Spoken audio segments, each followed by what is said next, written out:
Anyone here, please tell me, why does Hunter Biden matter? He was not in politics, never, as far as I understand, never in a prominent political position, at least in North America. Like why does it matter? Meanwhile, Jared Kushner was in the Trump administration, leaves it, gets a $2 billion deal with the Saudis. How is that not a bigger deal than Hunter Biden and his laptop, who, again, was not in the Obama-Biden administration, is not like a part of this one? What Hunter Biden does not matter at all. Why is there so much? To me, it is the most boring and inconsequential story of the last 5 years. Oh no, they'll find it and they'll make it pop. They'll make that pop. There's nothing with that story. I don't even understand. I don't understand why anybody even cares. There's who cares about Hunter Biden? It's so ridiculous to me. It doesn't make any sense. It's like Benghazi. If Benghazi was like exponentially dumber and less interesting, like it's kind of like one of those situations, right? Like they'll fixate on something, and even though there's no there, or maybe there is, but still, who gives a shit? I feel like they've got to know that most normal people don't give a shit about Hunter Biden. I mean, what right wingers do. The fucking laptop. I can't. Like, I don't give a shit. I literally don't care. What's on that laptop? What's on that? I'm like, okay, right. Let's get over it because people are dying right now. Our leadership sucks. People are hungry. They are taking away insulin, like, from people. Like, we have other things. That's what I told them. We got other things and other issues that we can focus on right now. But y'all want to spend this moment with your huge audience talking about what's on that email, what's in that computer. Yeah, and then throw him in jail for all I give a shit. I don't give a fuck about Hunter Biden. And then people acted like if there was more discussion around Hunter Biden around the election in 2020, that would have really hurt Joe Biden. Nobody cares. That is, if anything, it's helping his numbers because it's showing that Joe Biden cares about his son. Like that's all we've got in terms of Joe Biden in this story is that he answers the phone when his son calls. Like, right? Yeah. What the hell is the big deal here? They want him to keep his son outside of everything. They want him to treat his son in the public as if his son is just such a mess up for the family. Who cares? They're still a family, and that's still his son at the end of the day. Did you see how you saw how Trump rode for his kids that hardly liked him, but was doing six jobs to make sure his kids stayed financially safe, even though they were already rich, to make sure that they were protected when they were doing illegal things.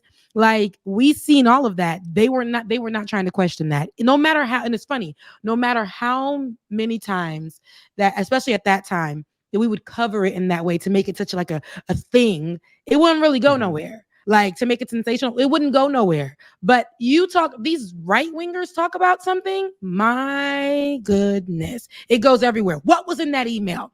I mean, what Hunter Biden is doing, we need to know. We have to find out. We need to see it. It's detrimental we need all the dick pics. We need it. It's detrimental to America. It's hurting our 4K. children. It's hurting our healthcare system. And most of all, it's not making America great. And it's like, what they got to do with anything? But they're like, right, this is it. This is it.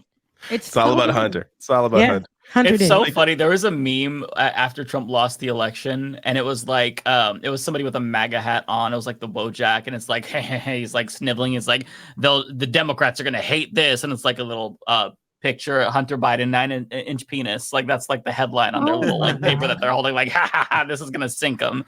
And that's really what this is. And this is what's happening. Like, they haven't stopped.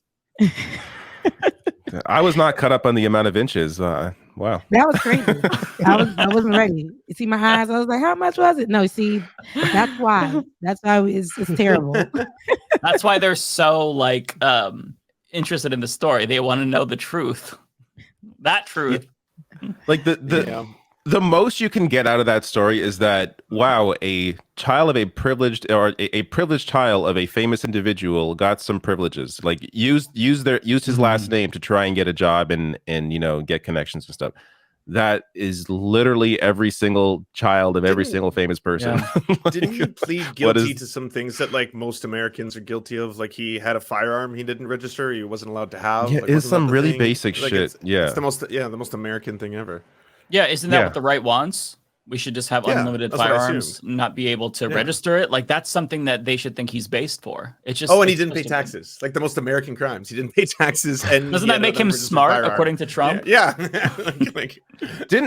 But he didn't pay them. But I think, didn't he like end up paying them afterward? Like I thought there was something where he did end up paying them later on, but it wasn't. It was like a penalty for the time missed, whatever the hell it was. But regardless, these are all very basic. And again, if he like did something that puts him, gives him whatever, like a fine or behind jail, whatever, who cares? Yes, fine, prosecute him. I don't care. But it's not like a political story. It doesn't matter. No, it's the main for the public. It's the main story. Then this is what we see, and you make a great point there. It's not a political story as far as there's other things that we should be focusing on politically. And we might, divert a little bit, go to some tea, go to some mess. But the Republicans and the conservatives and Fox News, they will focus on things that really don't matter for hours. I remember when we had old boy with the big Tucker Carlson, when he, was their star of the network. The man would do monologues, like literal monologues about nothingness. Hunter Biden would be like the whole show. Like a 40-minute segment. Meanwhile, there's so much more to talk about. Even for the conservatives, there's so much more to cover. That's why they're so small-minded. They don't give them anything. People who say that they're conservatives, they'll watch that and they get nothing. They really don't know they don't know what's going on in the party. They don't know how they're being represented. They just feed off of this, and this is all their news. This is all that they need, and it's just nothingness. I've watched the morning show, the morning news host, and even them.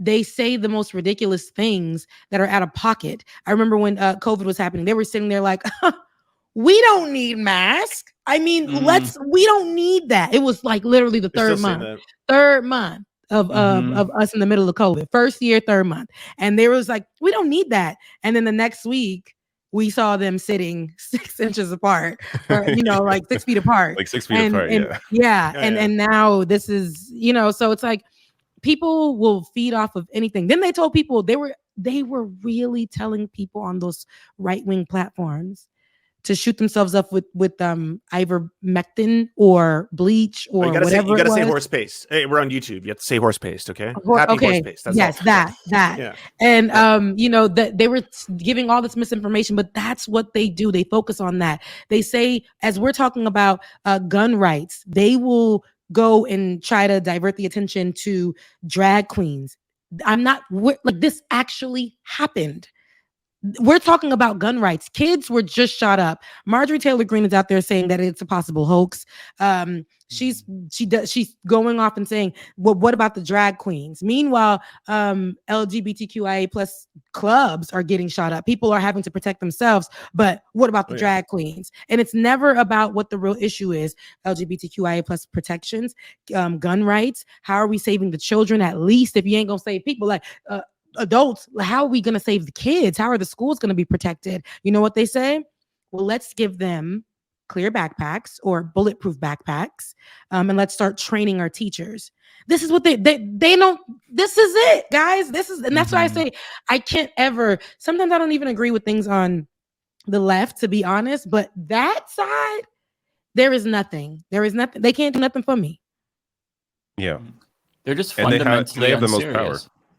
Yeah, and part of it is that they're able to distract all of us and raise the salience of issues that aren't really issues, because they have so much money, right? Like it's not just mainstream media; it's influencers online now. It's social media stars, and this is how they do it. And they do it because if we weren't hyper fixated on these dumbass issues like Hunter Biden and stuff like that, then we would actually focus on real issues, like people, like if they stopped attacking LGBTQ plus people, then we would be able to spend more time on other issues, economic issues, so they do this because the goal is to just like delay. That's kind of like the strategy with regard to climate change, right?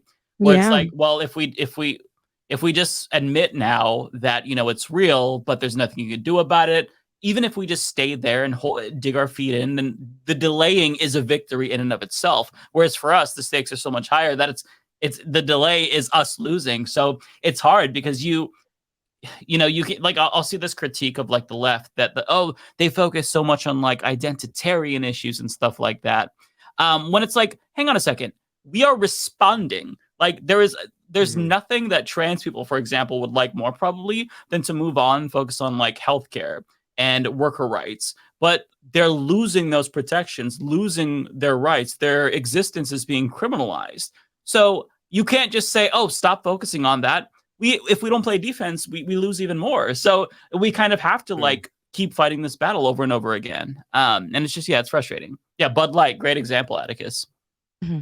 But you're speaking to the true point about it all, because like when you think about that Bud Light outrage, that was what a one-time little social media post of 30 to 40 seconds maybe, or whatever it was, and then everyone lost their collective minds, and it's gotten to the point now where like they're still pushing that. Like I thought by now they would have moved on to culture war number 12, but like she is still being a target online. She is still getting harassment. She is still getting people constantly being like, oh, you owe us an apology, and people demanding an apology from Anheuser-Busch as well. It's just like, oh wow.